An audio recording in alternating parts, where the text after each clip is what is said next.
Today has been all about yoga, as it was the International Day of Yoga, and Prime Minister Narendra Modi celebrated the International Day of Yoga at the UN headquarters as he's there on his first state visit to the United States. Now, after that Yoga Day celebration, the Prime Minister is now leaving New York and his next destination is Washington. Those are the live visuals that we're getting you from New York, where the Prime Minister is leaving his hotel, and of course he's being all of his supporters and the Indian diaspora there greeting the Prime Minister as he's now leaving his New York hotel, and his next destination is Washington, where his state visit will officially begin. Now, later, after reaching Washington, the Prime Minister will meet CEOs and industry leaders, and on Thursday he will attend a dinner hosted by the US President Joe Biden and his family at the White House.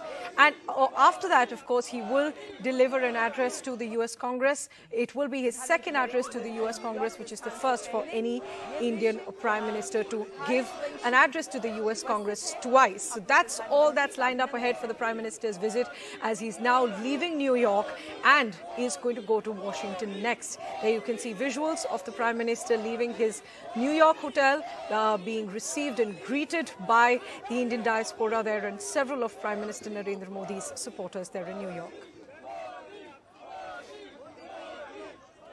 So while the Prime Minister is now going to Washington, today has been all about the celebration of the International Yoga Day. So in this show, we will get you the highlights of today's historic celebration, along with how India has made yoga a way of life globally. Now, why do I call it historic?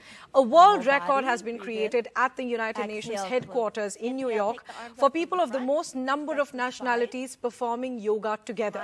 People from 135 nationalities performed yoga today at the UN headquarters, along with Prime Minister Narendra Modi, beating the previous record of people from 114 nationalities performing yoga together.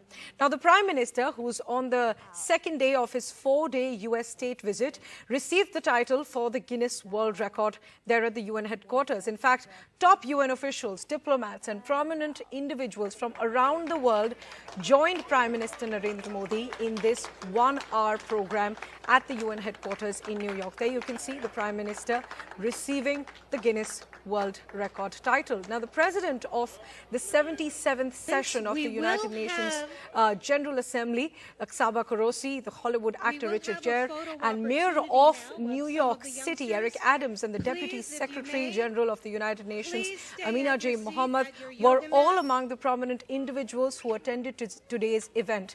The United Nations Secretary General, in his message for the Yoga Day, praised the practice as a uniting force. He also underscored the critical benefits of this ancient practice in a world that's fraught with danger and division, saying that yoga offers a haven of calm, reduces anxiety, promotes mental well-being and fosters discipline and patience.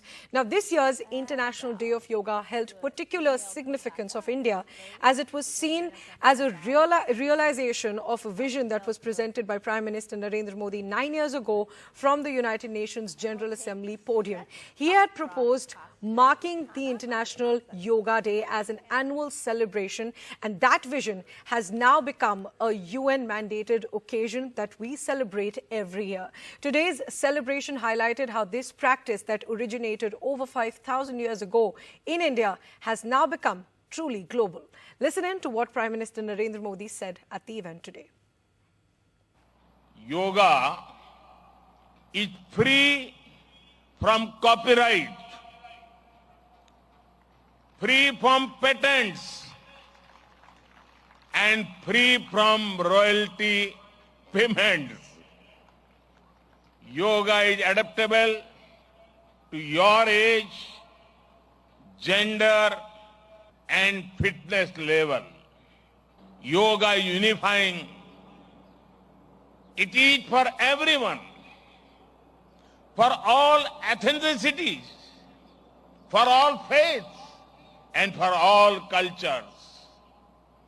Yoga is a way of life, a holistic approach to health and well-being, a way to mindfulness in thoughts and action. In fact, my colleague Maha Siddiqui is there in New York and she's tracking the Prime Minister's visit to the United States. Here's a report that she sent us earlier from the Yoga Day celebrations at the UN headquarters.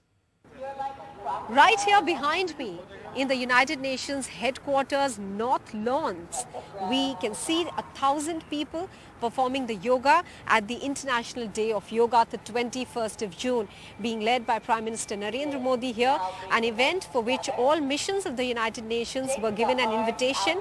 The UNGA President is participating in the event today, along with several celebrities who have been invited as well. The asanas being performed here by the people, and after this event is over, the New York leg of the Prime Minister's visit will be over, and he is heading to Washington DC after that, which is going to be the main part of his visit to the United States, because that's when the state visit really starts. On the 22nd is when he will be meeting President Joe Biden for a bilateral meeting. He will also be given a guard of honor, considering this is a state visit. We are expecting some big announcements in the defense sector as well as in the technology sector. In the defense sector, at least 2 deals, the joint and co-production of the GE jet engines with HAL India that will be used in its latest version of the light combat aircraft. If that happens, that really is a big deal, because it might build the ground for technology transfer, considering that India has laid stress on Make in India and Atmanirbharta as far as defense sector is concerned. The other important deal could be a buyer-seller, a purchase of the American drones that India requires at the moment. In the tech sector, we are looking forward to some more development as far as semiconductors are concerned. Both the sides have started the initiative on critical and emerging technologies, and they will take that forward with several announcements in the times to come. As far as the other events of the Prime Minister are concerned, in Washington DC, he'll be addressing a joint session of the US Congress for the second time. That evening, that is 22nd evening, is when state dinner will be thrown for the Prime Minister as well by President Joe Biden. He will also be meeting young entrepreneurs and the Indian diaspora on the 23rd before he wraps up his visit to the United States. With camera person AJ Joseph, this is Maha Siddiqui in New York for NDTV.